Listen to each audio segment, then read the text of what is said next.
Bonjour à tous, bienvenue dans la taverne. On se retrouve pour une nouvelle émission avec une nouvelle invitée.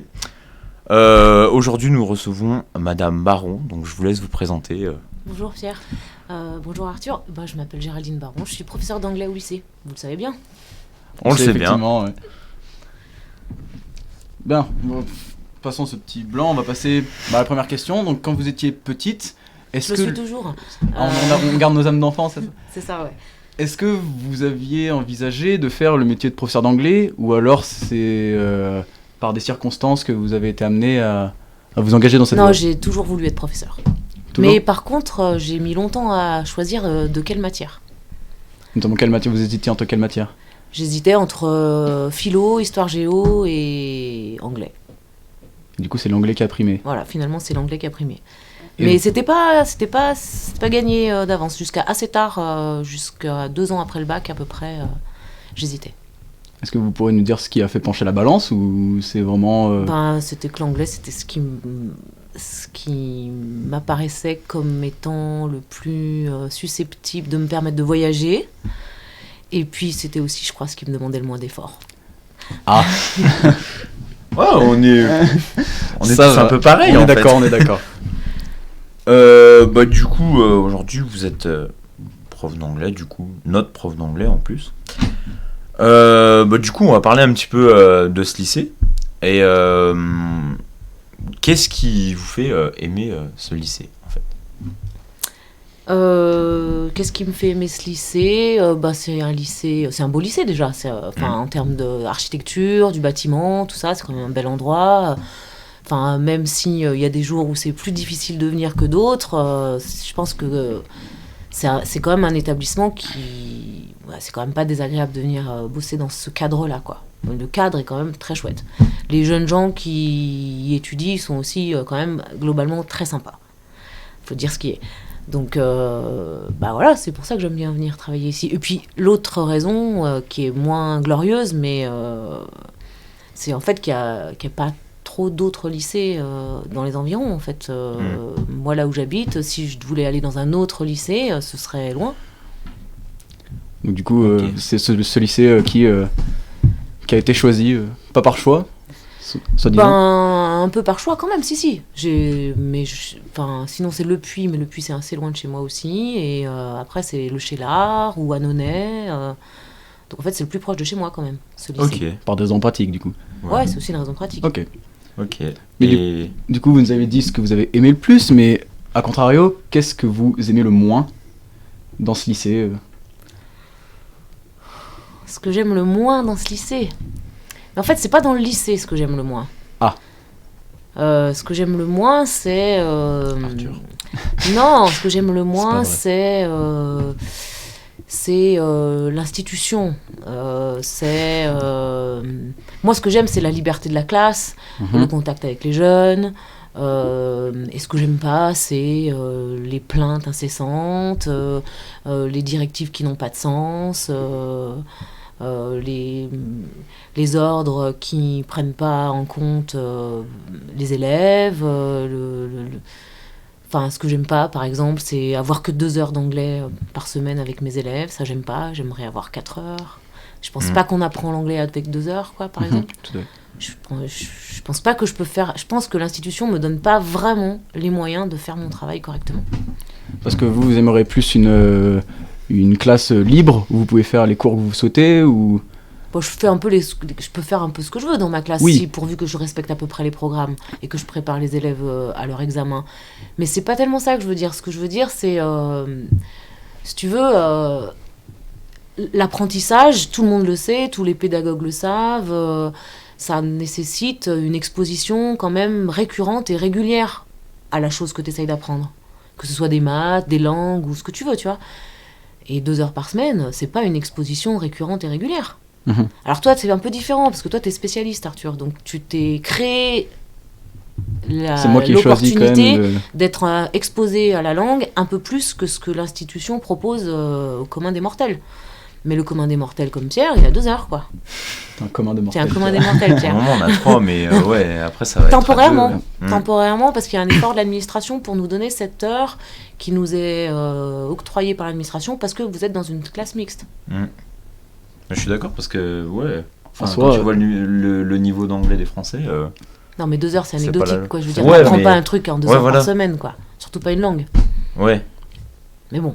je suis d'accord, moi, perso. Fait avec, hein. Bah ouais, on n'a pas le choix. Du coup, bah, on passe aux fameuses anecdotes en or. Ah, Les Donc, fameuses. c'est 3 anecdotes. En fait, c'est 3 questions qu'on va vous poser. Une à la fois. Et bah, on va apprendre un petit peu de vous et de votre expérience au lycée, du coup. allons-y. Du coup, est-ce qu'on commencerait pas par la plus triste tout de suite? Eh ben, vas-y. Go alors, comme ça on finit par le meilleur. Donc, quel est le moment au lycée, une petite anecdote et tout, qui vous a un petit peu plus chagriné ou mis en colère ou un truc comme ça? Oh là là. Ou c'est forcément un moment, peut-être une attitude ou un comportement de certaines personnes ou un événement du moins qui Mais je sais pas si j'ai le droit de parler de choses comme ça. Eh ben, écoutez, Madame Pérez nous a dit qu'elle voulait faire délinquante et elle nous a Madame balancé Pérez des a trucs. Non, mais. Donc ça va. à parler sans censure donc C'est convivial. Il nous manque une bière et c'est vraiment la Exactement. taverne, donc go. Une anecdote. Redis-moi la Qui question. vous a un petit peu attristé ou mis en Quelque colère? chose qui s'est passé dans le lycée qui m'a attristé. Ouais. C'est ça mis que en tu veux colère, savoir oui, Qui a plus ou moins de rapport avec vous? tout type d'événement. Oui. Euh, On fait travailler votre mémoire un peu, on fait des exercices. Là. Bah, ce qui m'attriste le plus récemment, je vais plutôt te parler comme ça, la dernière chose en date qui m'a beaucoup attristé. Non, mais en fait, même pas, ça m'a pas beaucoup attristé, ça m'a beaucoup déçu, mais attristé, c'est pas le mot. Bah peut-être Bah, déçu déçu, alors. ça si marche aussi, oui. Ouais, c'est dans le. Ouais, c'est dans le thème en fait, ça reste dans le thème, donc pourquoi pas. Bah, ce qui m'a déçu, par exemple, c'est que l'année dernière, on soit pas capable de se mobiliser davantage pour signifier notre incompréhension de la dernière réforme en date. Par exemple, ça m'a attristé. Ce qui vous attriste, c'est le fait, si j'ai bien compris, qu'il n'y ait pas assez de personnes qui se regroupent ou Bah, plutôt, on était nombreux à être soucieux, embêtés, mais on n'a pas très bien su s'organiser pour montrer notre mécontentement. Mhm.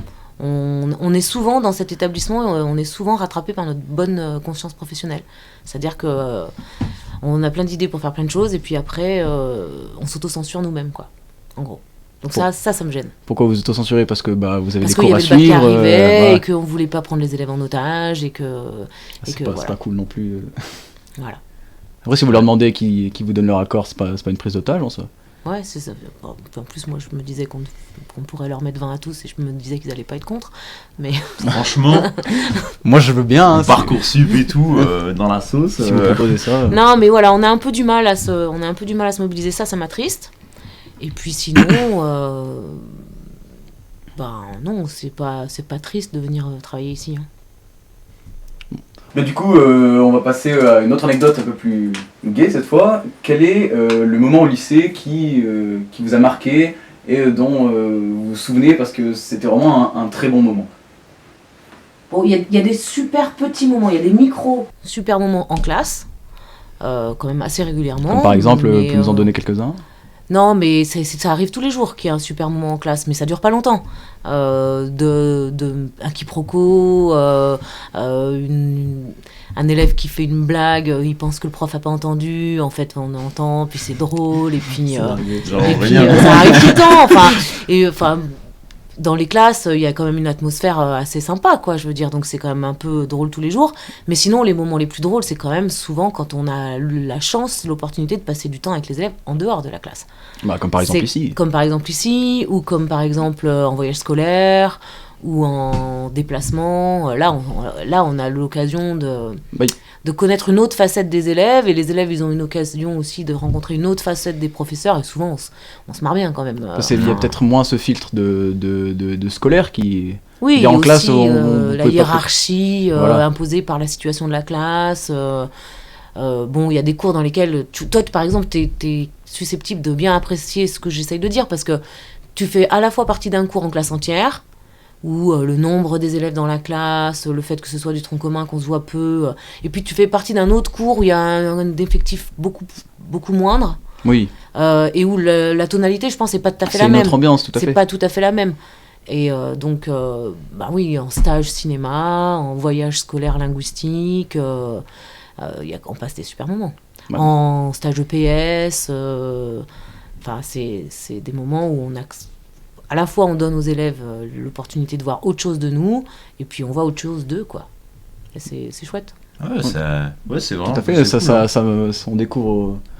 Vous n'êtes pas que des professeurs en soi, je veux dire. Voilà, bah ouais. C'est des humains. Bah, hein. tout à fait, on est tous des humains. Tu passes un animal. Bon, on va passer à la dernière anecdote. En Ouais. gros, bah là, ça va être le moment qui vous a vraiment marqué parce que c'était vraiment trop drôle, quoi. Genre, vous étiez à fond, c'était votre moment, c'était la barre de votre vie au lycée.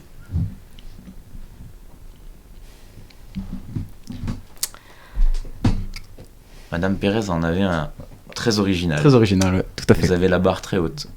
Un moment drôle. Ouais. Drôle. Drôle a posteriori ou drôle sur le moment? Ouais, comme vous voulez. Racontez-nous tout, À nous, partir du moment où on vous est trouvez ça friands de drôle, ce- nous on est là.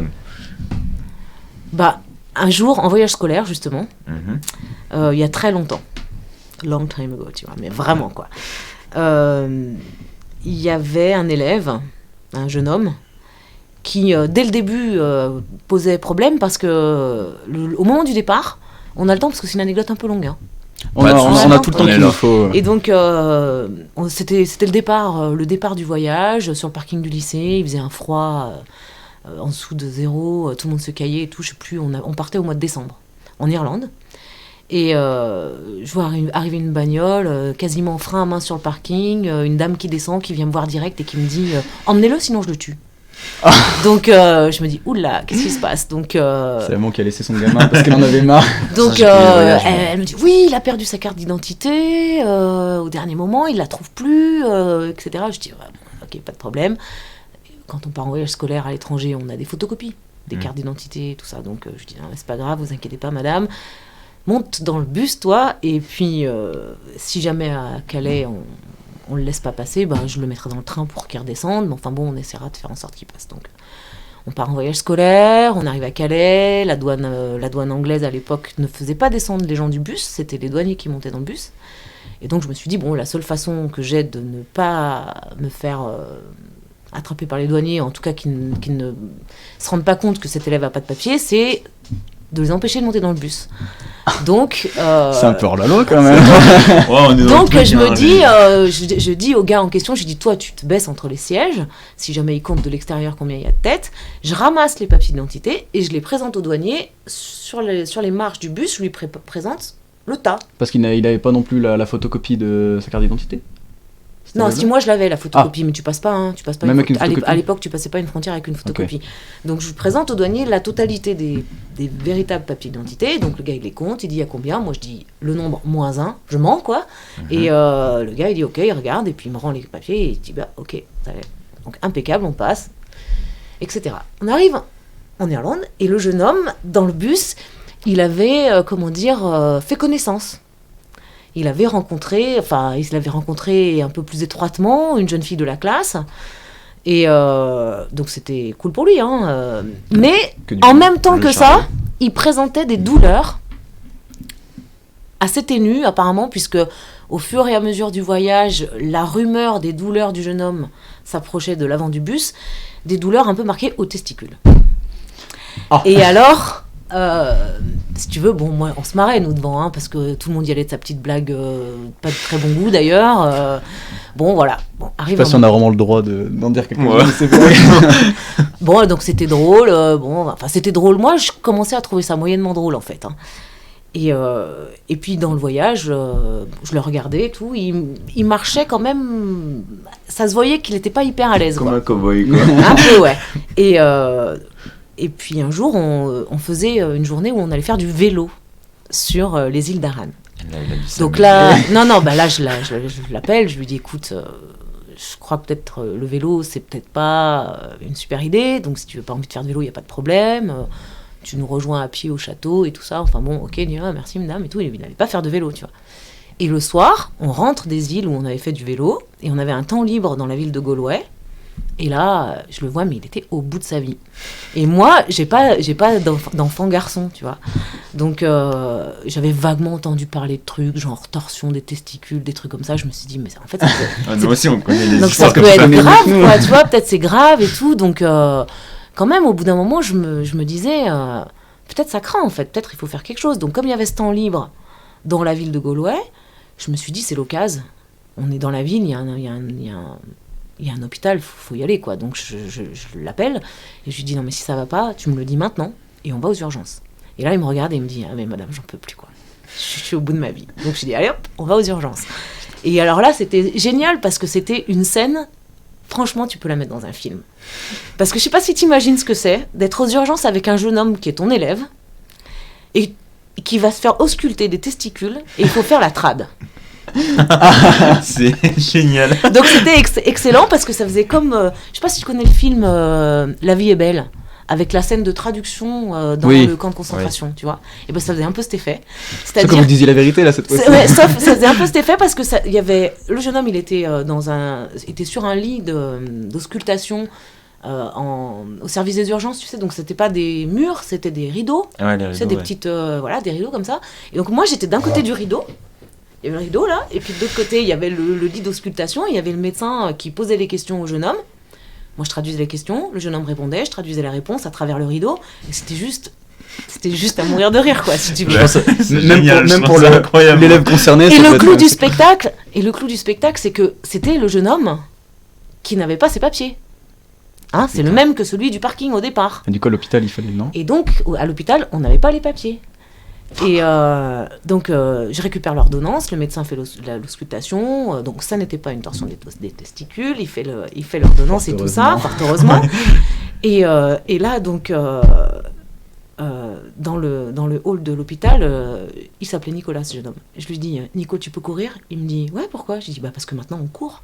Et donc on est sorti de l'hôpital en courant, parce que j'avais rien pour payer l'hôpital. J'avais pas de carte de santé européenne, etc. Et donc voilà. Et donc après, on a été chercher les médicaments à la pharmacie. Il a dit, madame, je vais l'afficher, celle-là. Et c'était un truc de ouf. C'était une anecdote à raconter quand même. Les profs de langue, vous êtes des personnes dans l'illégalité, c'est un truc de fou. Mais non, mais j'allais pas le laisser comme ça, tu te rends bien compte, ça pouvait être grave. Et du coup, il avait quoi au final, ce garçon ? Ouais, c'était rien, c'était un truc de comment on dit, Si tu as pris un sale coup. Ouais. Non, c'était plus une inflammation, mais bénigne, tu vois. Un truc qui allait pas avoir de conséquences sur sa fertilité ou je ne sais quoi, quoi. Enfin, sur le coup, je sais pas si vous rigoliez comme... Ah non, mais je rigolais pas, hein. Je te promets qu'on en a ri beaucoup après, et puis en plus, c'est un jeune homme que je connais encore, ils étaient toute une bande, que je recroise ensuite, j'ai recroisé dans ma vie par ailleurs, quoi. Mais il s'en rappelle, hein. Ah, mais je pense que c'est quelque chose que tu t'en rappelles. Il s'en souvient très bien, hein. On a bien ri. Mais c'est stylé, il y a vraiment une histoire à raconter, vraiment c'est stylé. Vraiment. Franchement, c'est pour ce genre d'anecdote que nous, on fait cette émission, quand même. C'est croustillant, quand même. Je kiffe mon émission, là. Et c'était super cool. On vous remercie. Merci beaucoup d'être passé. Hein. C'est moi qui vous remercie. Tu peux... Et voilà, et puis donc on se retrouve normalement pour une prochaine avec un nouvel épisode. Exactement. Au revoir. Salut, ciao.